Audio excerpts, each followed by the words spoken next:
Stay with us here on 8 News at Noon. When we come back, Carrie rechecks that forecast. Maybe we can get her to move the rain out. Plus, we get to meet our pet of the week. Stay with us.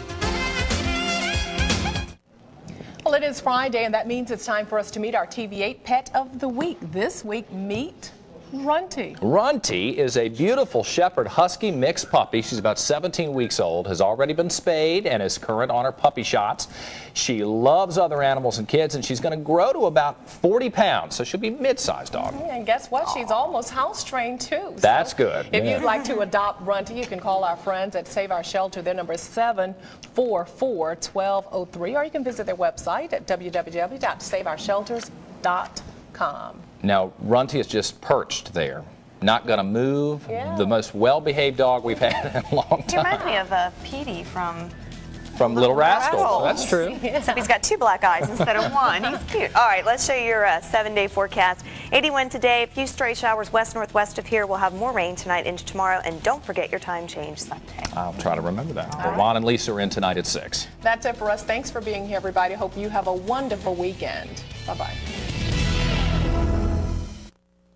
Well, last night we looked at the hopes that developers continue to have for the Richmond Canal Walk. Tonight, 8 News anchor John Reid looks at the latest downtown revitalization project, the development of a performing arts district.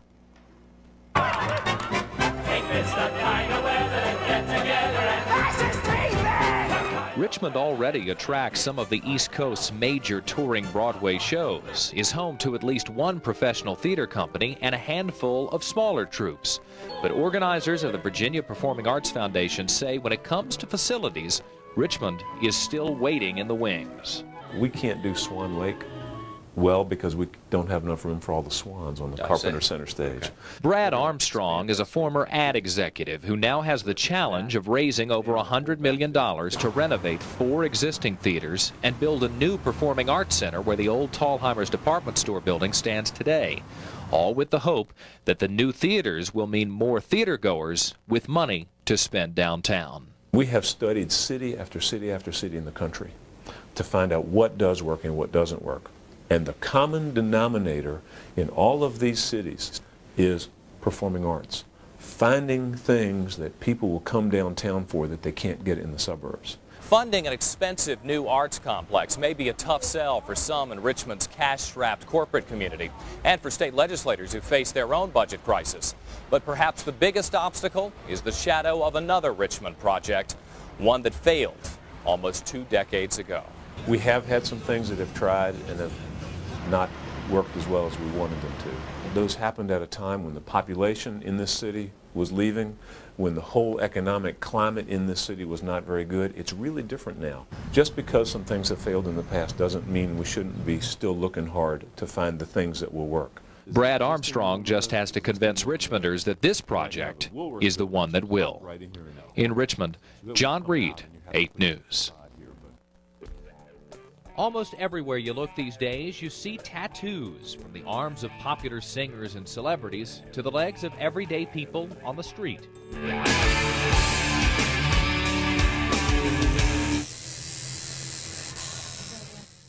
At the Red Dragon Tattoo Parlor, if you're over 18, healthy, and have $40, you can walk in off the street and get inked.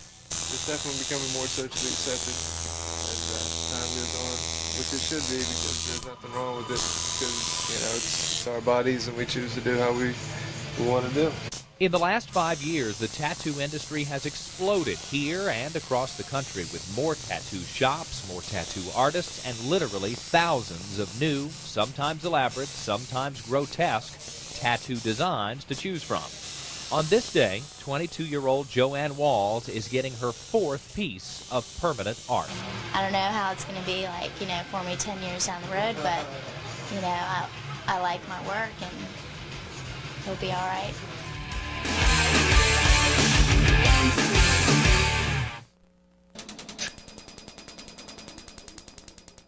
It's like a hot rubber band popping.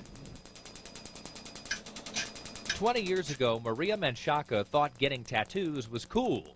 Today, she's having them lasered off. I'm not necessarily embarrassed. I just have children now, and I'm older, and just can't hide it in that area on your ankle very well. Maria's not alone.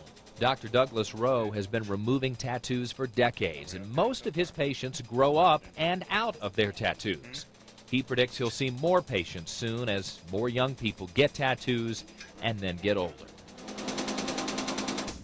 It's become very popular now, but in years to come, just like the leisure suit, people are not going to want it. The only problem with tattoos is that it is permanent, and they're difficult to remove. How difficult? With laser treatments, the intense beam of light has to burn the top layers of the skin, breaking up the concentrated tattoo pigment. That slowly causes the design to fade, but the process isn't perfect. Depending on the tattoo, how dense the pigment is, it may take 4 or 5 treatments. And I would never tell someone it's going to completely erase the tattoo. It may fade it. You may see a ghost of something there. The skin that housed where the tattoo was may be a lighter color because there's a certain amount of pigment damage in the skin from the laser as well. So this really is a permanent type thing. No question about it, yeah.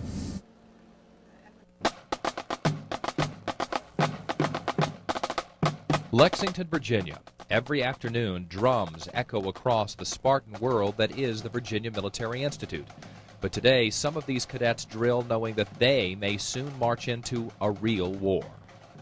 Mentally and physically. I'm even now just making sure that I'm physically ready, you know, if that happens, and getting myself mentally prepared, you know, for that combat situation. And right now, it's something that is surprising, but I mean, it's what I signed up for. So, you know, whenever that if that call comes, then I have to be ready. VMI cadets have always had to be ready. Cadet Sean Hoover is on standby to patrol the Roanoke Airport with his National Guard unit. Our tradition spans back many years. We're ingrained with the idea of duty, loyalty, service to our country, and citizenship, and we're trained to be citizen soldiers. The VMI post is filled with tributes to cadets who answered that call to serve all the way back to the Civil War. One of the very first graphic images that a new cadet has as a rat, as they're referred to in the VMI parlance when they're freshmen, is a striking mural depicting the cadets on the battlefield. It's one of the earliest stories of the family legacy that VMI is, the heritage. As today's cadets march by, waiting for their call to serve, that family heritage is reaffirmed. In Lexington, John Reid, 8 News.